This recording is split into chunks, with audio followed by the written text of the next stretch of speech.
Bueno, una disculpa, problemas técnicos, no quería hacer cosas de esta cosa. Bueno, ya estoy con ustedes. Recordemos un poquito acerca de lo que estábamos hablando la clase anterior. Estamos hablando acerca de que deben de existir algunos factores importantes para que se pueda dar una enfermedad. Dentro de ellos manejaban algo que se llamaba agente causal. Entonces, el agente causal pueden ser muchísimas cosas, pero vamos a empezar el día de hoy con la siguiente pregunta. ¿Qué tan pequeño? La pregunta es ¿qué tan pequeño? ¿No? O sea, un agente causal puede ser cualquier cosa. Lo que sea que nos aqueja, que nos enferme, eso es un agente causal. Pero ¿qué tan pequeño puede ser incluso destructivo, casi casi para nosotros, ¿no? Esa es la pregunta del día de hoy. Bueno, para términos científicos, en microscopía se puede utilizar las siguientes medidas. Una micra es una millonésima de metro, o sea, es una cosita mínima, es microscópico, no se ve, ¿sale? Un nanómetro, una milimicra, es 1000 millonésimas de metro. Y un angstrom van a ser 10.000 millonésimas de metro. O sea, son cosas bastante pequeñas, ¿no? Que seríamos que apoderan del ojo humano. Por eso es que necesitamos de un dispositivo o de algo que amplifique millones de veces más su tamaño para la ver. ¿Ok? Ahora, por ejemplo, eh, los tamaños moleculares y atómicos se van a medir en angstroms. Las longitudes de onda de radiación electromagnética en nanómetros y el tamaño de las bacterias se van a medir en circuitos de microprocesadores, o sea, en micras. ¿Sale? Esta unidad nosotros la vamos a ver muy frecuentemente debido a que estas cosas, estas bacterias, pues son muy pequeñas, entonces necesitamos o requerimos de algo que nos las amplifique más, ¿no? Ahora sí, vamos a hablar de algo que se llaman bacterias.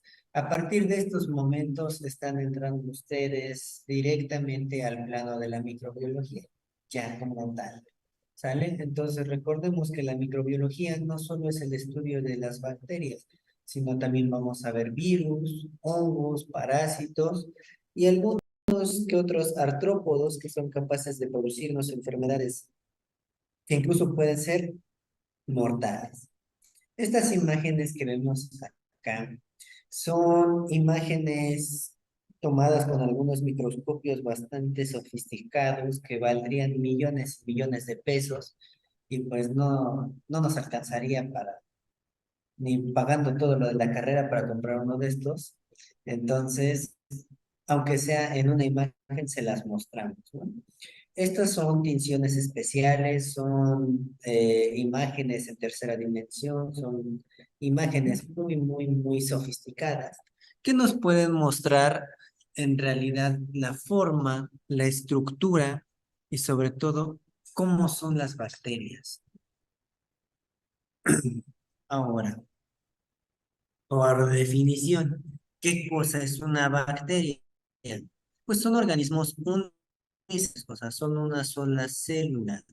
Se encuentran en todos los ecosistemas. Recordemos que para que una biosfera esté o sea funcional requiere de que esté formada por diferentes ecosistemas. Pertenecen a la clase de los procariontes y su estructura celular es fundamentalmente distinta a la de las células de otros organismos. Su diámetro va a variar entre 0,5 a 1 micrómetro. O sea, son extremadamente pequeñas. Nosotros no las vemos, pero prácticamente viven con nosotros, están con nosotros y nos enferman a nosotros. O sea, se hacen de todo, ¿no? Viven con nosotros, es como si fuera su pareja tóxica. Vive con ella, vive con ustedes, se alimenta de ustedes y también los acaba de chupar, ¿no? Claro. ¿Sale? Entonces, así son las bacterias. Obvio, no todas las bacterias son iguales. Debemos irlas Profe, ¿le clasificando. puede regresar tantitito a la otra, por fin? ¿Esa? Sí, gracias. Un segundo. Va. Dale. Ya, gracias. Entonces, las bacterias se van a dividir o se van a agrupar en algo que se llama árbol. Y este árbol está dividido en diferentes especies. Para su, perdón, para su estudio, nosotros las vamos a dividir en arqueobacterias, que son prácticamente fósiles vivientes, viven en los hábitats que parecen correspondientes a los existentes en la Tierra primitiva, o sea, en ambientes muy precarios.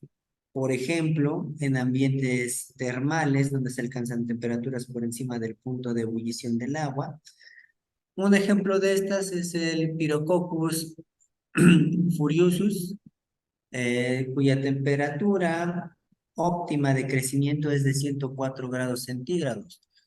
Si el agua ebulle a 100 grados, o sea, pensamos que hirviendo el agua o congelándola podemos matarlas, ¿qué creen? No. Hay bacterias que resisten temperaturas muy altas o muy bajas, ¿sale?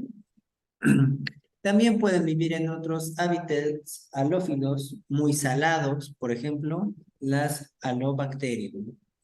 Otro grupo son las eubacterias. Estas son bacterias típicas, o sea, digámoslo así, las corrientes, las más comunes, ¿no? Las que conocemos y prácticamente nos enferman muy seguido, como la E. coli o Escherichia coli. Esta se trata de un microorganismo unicelular procariote cuyo tamaño oscila entre 1 y 10 micras, o sea, este es más grande, ¿no?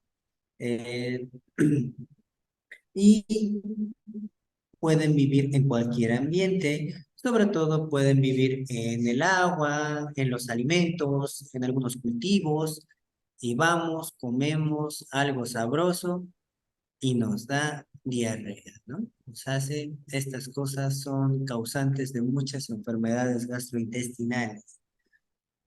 Las hay eutróficas, producen fotosíntesis y quimiosíntesis y heterótrofas, saprófitas, simbióticas y parasitarias. O sea, que pueden producir sus propios alimentos, vivir con un huésped para que sean funcionales o de plano parasitarias.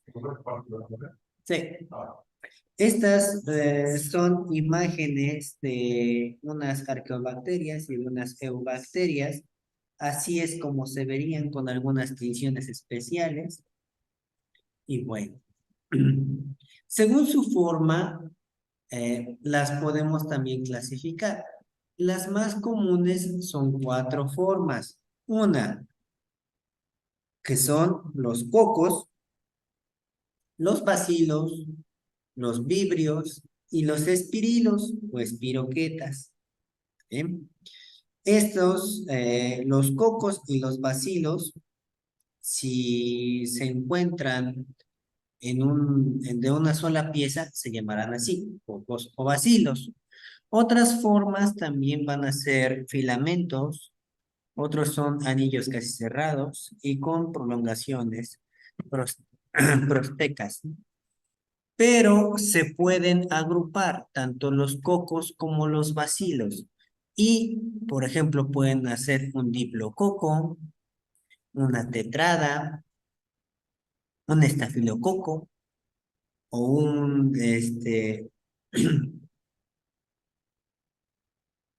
ahí se me fue el nombre del otro, perdón. Una Eh, duda o un pregunta. estreptococo, un estreptococo, ¿sale? Aunque también se pueden aparear un coco y un bacilo, y a eso se llamará coco bacilo. ¿Bien? Profe, una pregunta. Sí, Por ejemplo, cuando dicen, no, los bacilos Kashei Shirota esos son son los del bacilos intestino. acidófilos, o sea, que producen ácido. Nosotros normalmente tenemos de esto, tenemos coquitos, tenemos bacilos viviendo entre nosotros o en nosotros, ¿sale?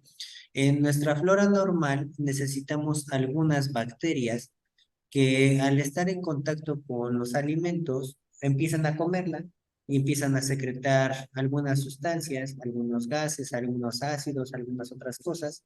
Y esto ayuda a que se descomponga la comida y nosotros podamos obtener los nutrientes.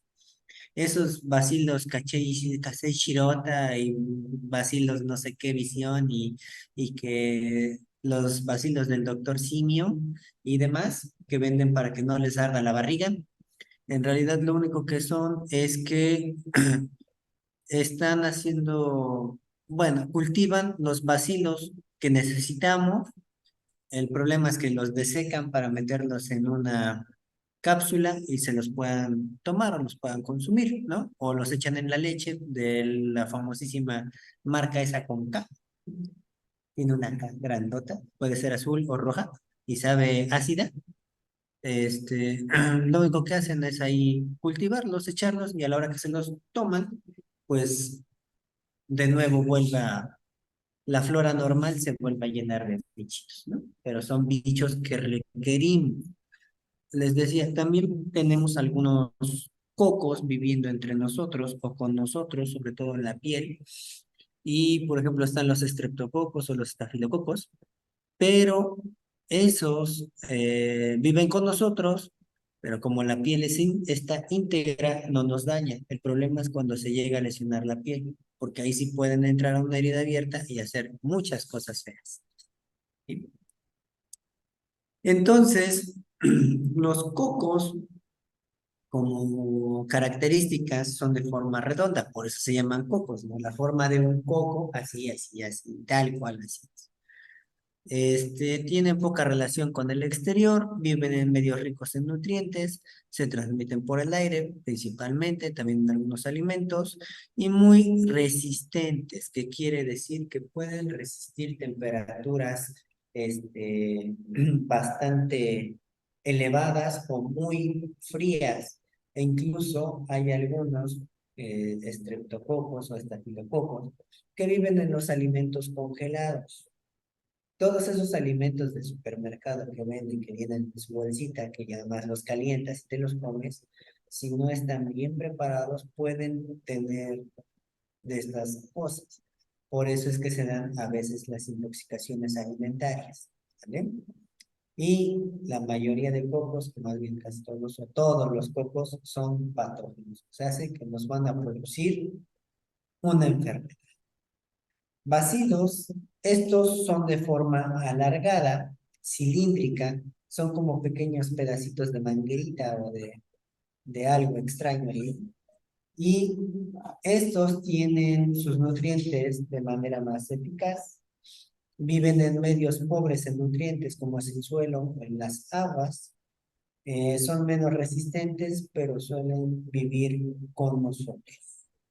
¿Sí? Los espirilos y los vibrios son de forma de hélice o coma, así como una comita, cuando están escribiendo, como les enseñaron sus maestros de hace 50 años, que hacían su bolita y luego su colita, así, así son, ¿sale? Viven en medios viscosos, son de diámetro muy pequeño, atraviesan fácilmente las mucosas y además de que son patógenos, por contacto directo o mediante algunos vectores. Ahora, Los cocos se pueden unir en diferentes, o se ¿Me puede pueden, regresar tantito la anterior, porfa?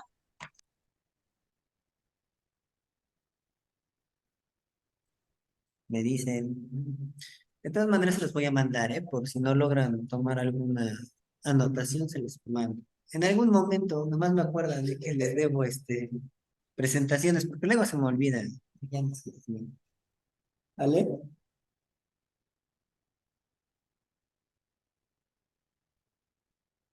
Listo, profe, gracias. Jonathan. Entonces se pueden agrupar, pueden estar solos, así como un coquito normal, pero luego se enamoran de una coca que andaba por ahí y se juntan, ¿no?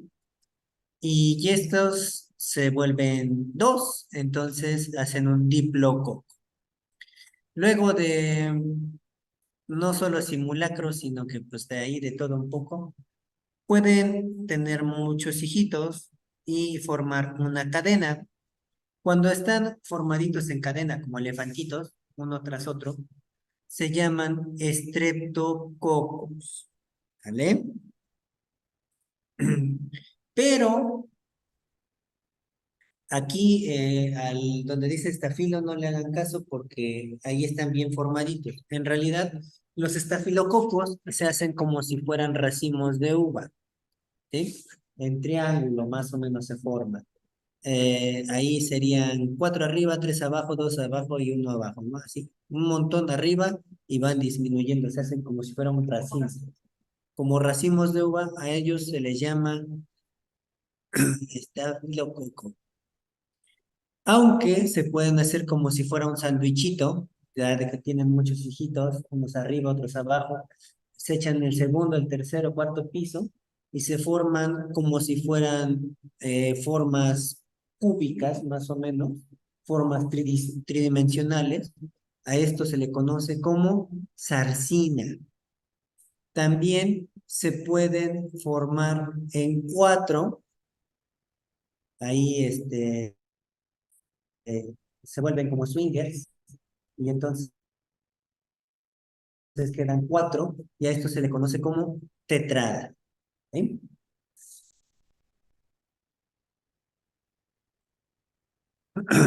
Algo que se me estaba pasando, los bacilos también se pueden afilar en hacer una fila y se van a llamar estreptobacilos, ¿vale? Entonces, así que, ¿cuál es la estructura de una bacteria? Bueno, pues tiene una cápsula, algo que lo rodea, algo que lo mantiene a salvo de la intemperie, de las cosas extrañas que hay fuera de él y que lo pueden matar. También tiene una pared que le sirve como un medio de transporte para nutrientes, por ahí pasan muchas cosas, come y excreta por las paredes. También hay una membrana que le sirve como filtro para evitar que algo malo entre a ella y se muera, igual para que no se liberen muchas cosas, unos mesosomas que le ayudan ahí en lo que son las digestiones y algunas otras situaciones, ribosomas para la información genética, algunas tienen algo que se llama flagelo.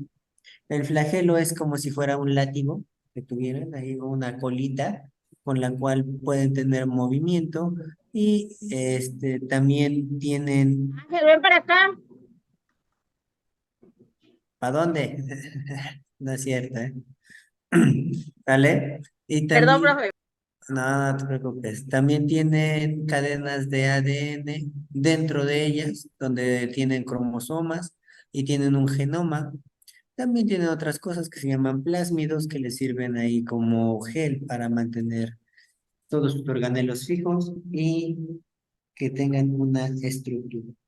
Pueden tener un flagelo único o tener múltiples flagelos, no pasa nada. ¿Ok? Entonces, ¿cuáles son los elementos estructurales? La cápsula la presentan muchas bacterias. Sobre todo las patógenas, es una estructura viscosa compuesta por sustancias glúcidas y tiene una función, como ya les había mencionado, protectora, ¿no? La pared bacteriana está formada por peptidoglucanos y otras sustancias y le sirve como una envoltura rígida que soporta fuertes presiones osmóticas, o sea, para que no le entre agua en exceso, se hincha y se mueve. ¿Sale? Y algo interesante, por la estructura de pared, aquí podemos distinguir dos tipos de bacterias, unas que se llaman gram positivas y otras que se llaman gram negativas. Estas bacterias gram positivas o gram negativas se van a clasificar de acuerdo a la coloración que tomen. Un señor que se apellidaba Gram quiso pintar bichos para ver cómo se veían. Entonces, en un método que él empleó, vio que las que eran positivas se pintaban de color moradito y las que son negativas como rojitas. Entonces, de ahí los clasificó en positivas y negativas. La membrana es similar en su estructura y composición a las células normales y presenta pliegues internos llamadas mesosomas. Los mesosomas son pliegues de membrana y contienen importantes sustancias responsables en el metabolismo de algunas cuestiones para transportes de electrones, fotosíntesis y replicación de ADN. Los ribosomas igual intervienen en la síntesis de proteína. Los cromosomas, el cromosoma bacteriano contiene ADN de doble hélice, es circular y no está asociado a histonas.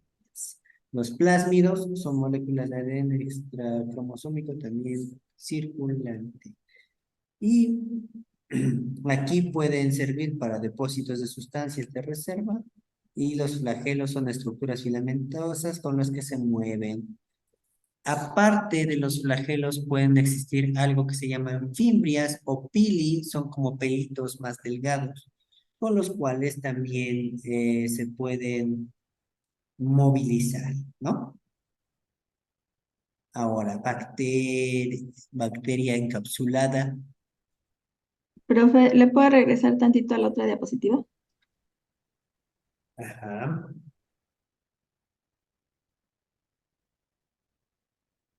Gracias. ¿Verdad? Existe algo que se llama bacteria encapsulada. Estas bacterias encapsuladas en la parte externa van a desarrollar otra capa así muy dura que les va a servir para protegerlas, ¿no? En caso de que salgan a la intemperie, los van a proteger de la desecación y de la fagocitosis de algunos leucos también, si están en el cuerpo humano, de algunos anticuerpos o incluso de algunas otras bacterias. Y no todas la tienen, pero en su gran mayoría pueden desarrollar una cápsula bacteriana.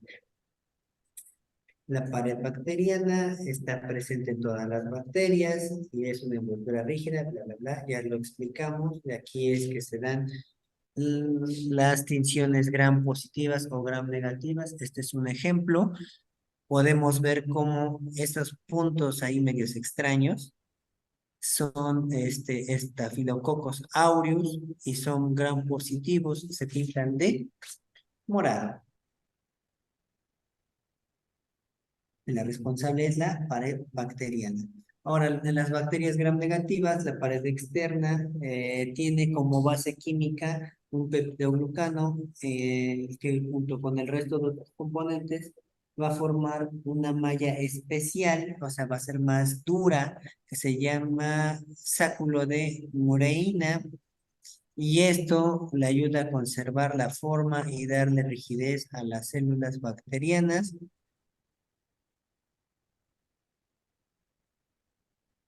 Y si no existe esto, se podrían morir por el potencial osmótico.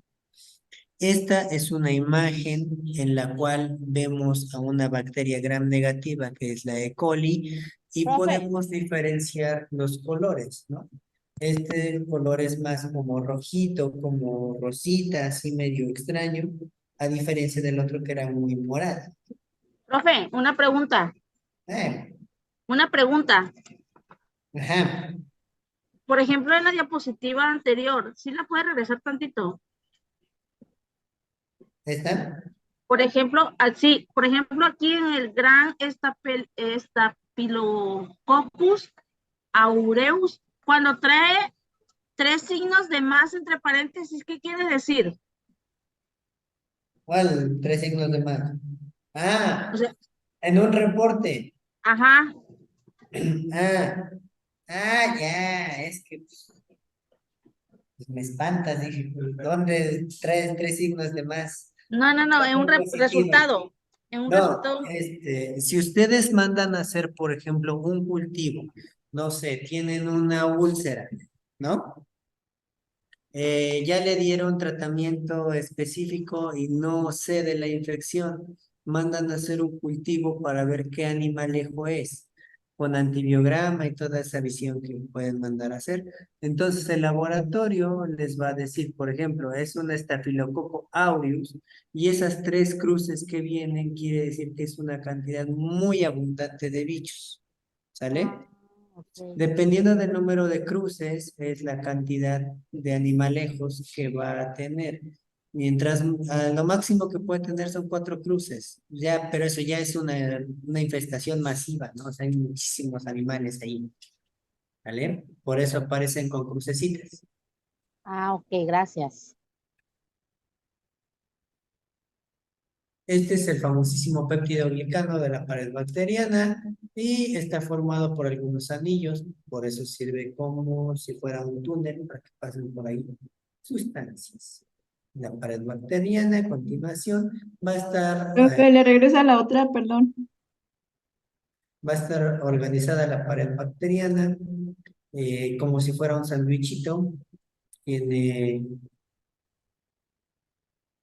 Tiene 2 panecitos, uno abajo, uno arriba, y en medio tiene relleno de jalea, por eso se ve así, ¿vale? Y por los poros es por donde pasan los nutrientes y excreta cosas la bacteria, ¿vale? Entonces, en las bacterias gram positivas, la red de peptidoglicanos origina varias capas superficiales, son gruesas, homogéneas y no hay membrana externa. En los gram negativos va a haber una sola capa de peptidoglicanos y una membrana externa adicional que recubre a la bacteria, por eso es que no se pintan de morado. Los cromosomas bacterianos, estos aquí es donde van a tener el ADN de la bacteria. Está constituido por una sola molécula de doble hélice y bueno, es normalmente de manera circular, súper enrollada y asociada a proteínas no histonas. Suele estar unidas a los mesosomas. Esto de aquí, esta imagen, pues fue tomada con algo muy caro porque pues, si podemos ver esas cosas ahí enrolladas y haciendo cosas medias extrañas, es el ADN de la bacteria. Los plásmidos, así se ven, igual tienen ahí cachos de ADN. Los flagelos se verían de esta manera, son colitas con las cuales se van a mover. Si alcanzan a ver aquí en la imagen sobre la bacteria, hay otros pelitos más chiquitos, ¿no? Esos pelitos se llaman pilis o sí, flagelos o pilis, que son también para la movilidad. La fimbria o pili son estos pelitos que tiene ahí, y también pues sirven para darle movilidad, adherencia y demás. Dependiendo de las funciones de la nutrición bacteriana, hay bacterias autótrofas y heterótrofas. Las autótrofas emplean compuestos inorgánicos para sintetizar sus compuestos y esto lo hacen mediante ya sea el proceso de fotosíntesis o quimiosíntesis. ¿Sale? Las heterótrofas normalmente suelen ser saprófitas, o sea, que viven en materia orgánica muerta,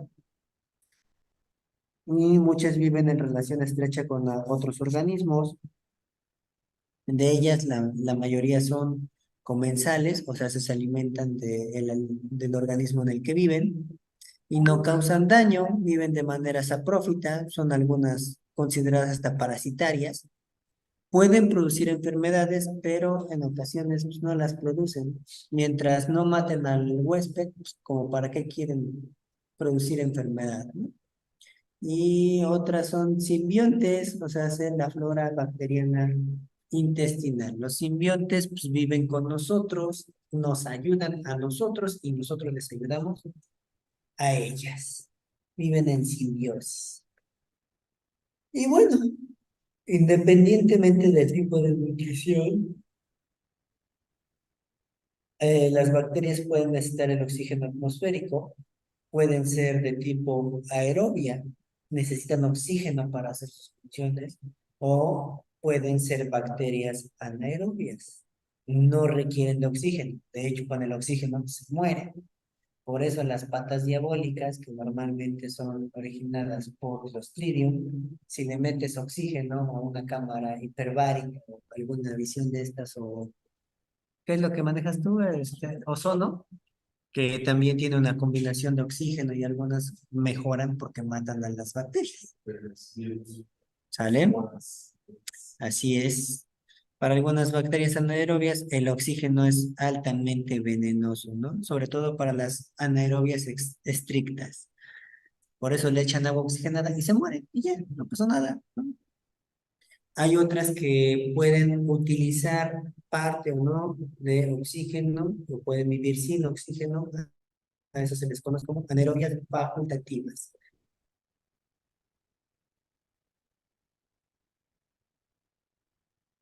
Ahora, existen algunas funciones de relación con las bacterias. Algunas bacterias Profe, la última clasificación estaba incompleta. La última, el último rengloncito. Otras lo utilizan cuando esté presente, aunque puede vivir sin él, anaerobia facultativa. anaerobia facultativa. Gracias. ¿Vale? Aquí las funciones de relación de las bacterias depende de muchos estímulos ambientales, algunos mediante modificaciones de su actividad metabólica o de su comportamiento. Estas cosas estimulan diferentes tipos de ambiente, provocando una formación de algo que se llaman esporas. Estas esporas ayudan a proteger a nuestra bacteria y se ve como las pelotitas esas que venden, que tienen muchos piquitos, que sirven para que jueguen los niños, así, igualito, así son las esporas. Pero cuando desarrollan esporas, se vuelven altamente resistentes, ¿no? O sea, pueden vivir en la intemperie y pueden aguantar muchas cosas y no se mueren.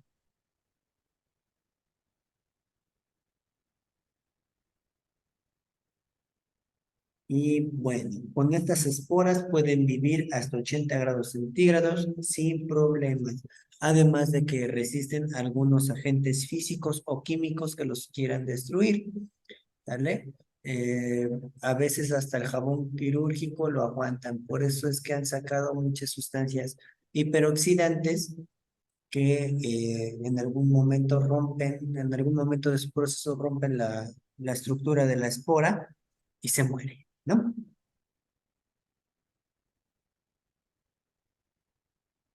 Y bueno, la reproducción de estas cochinadas se puede hacer de diferentes maneras. La primera es de reproducción asexual, o sea, hace que no necesitan aparearse una con otra para procrear bacteritas, ¿no? Generalmente estas se van a multiplicar por bipartición, o sea, por división binaria de una madura y se corta la mitad, ¿no? ¿Sale? Tras la replicación del ADN que está dirigida a la verdad, la pared bacteriana crece hasta formar un tabique transversal que separa a dos nuevas bacterias. Esta es una división simple. Y ya quedan las dos bacterias ahí con su mismo cacho de ADN, mismos organelos, mismo todo, ¿no? De unas hacen dos.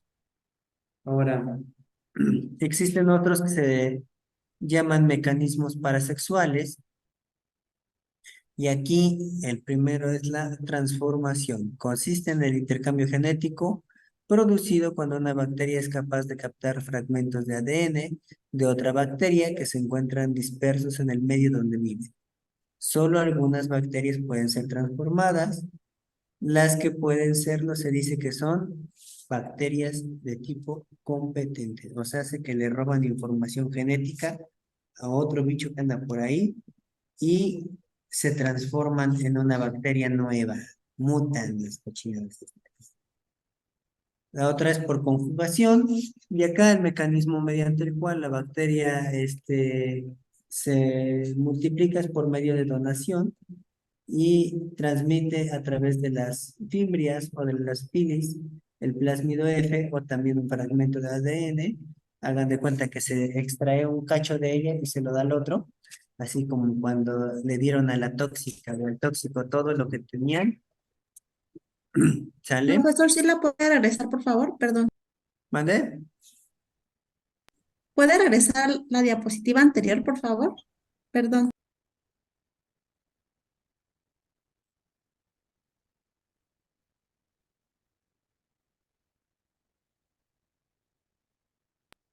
Gracias.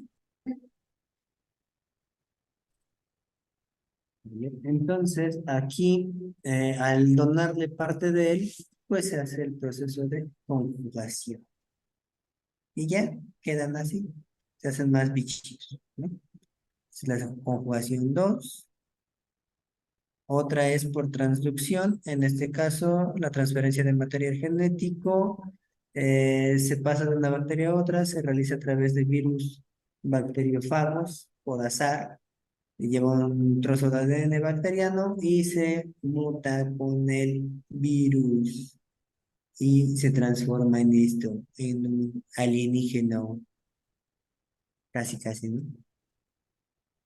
Las mutaciones normalmente pues... ¿Puede regresarle, profe, porfa? No, no.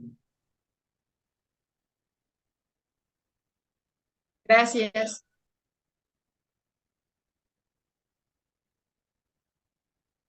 Entonces las mutaciones se van a dar o van a requerir de ADN para poderlas hacer, y pues si la mutación se produce en un sector no codificante o regulante del genoma, esta pues no servirá de nada, ¿no? No sirve para nada.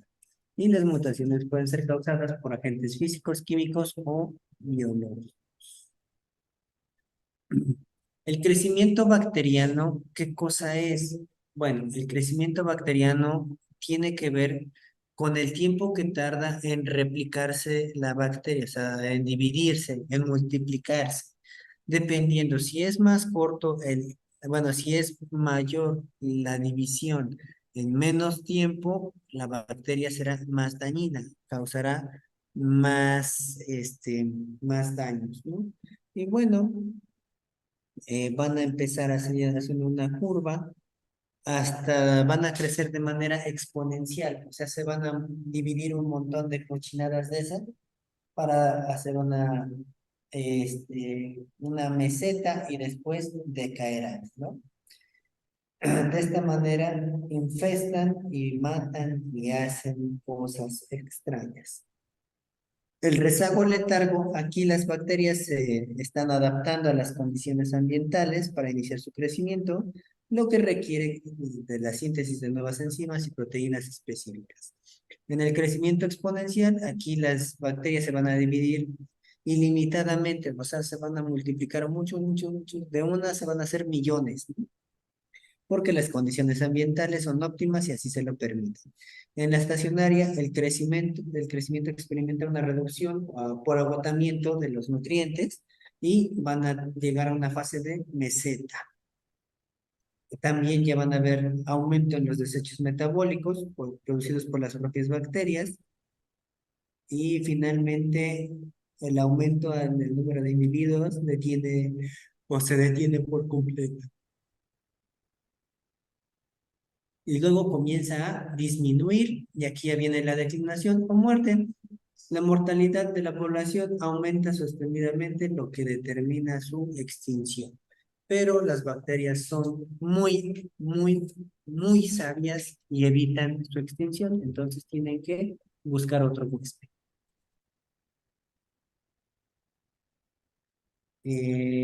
Bueno, en la relación bacterias y antibióticos, hay antibióticos que pueden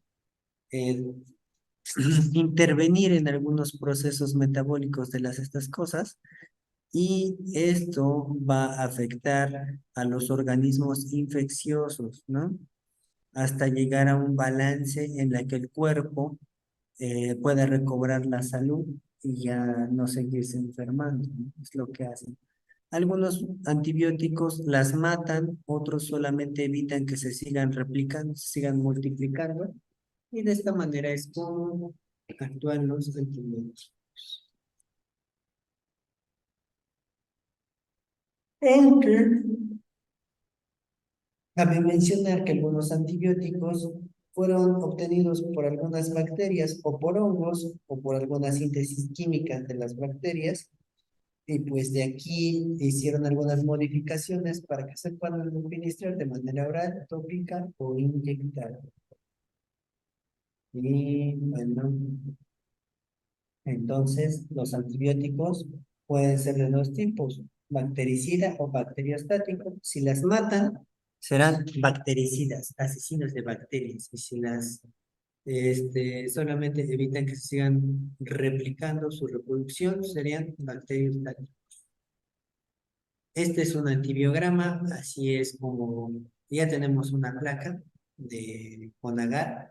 Esos discos con antibiótico son antibióticos específicos, y están las bacterias ahí, y vemos que antibiótico mata a las bacterias. Ahora ya lo hacen más sofisticado, ¿verdad? Pero bueno,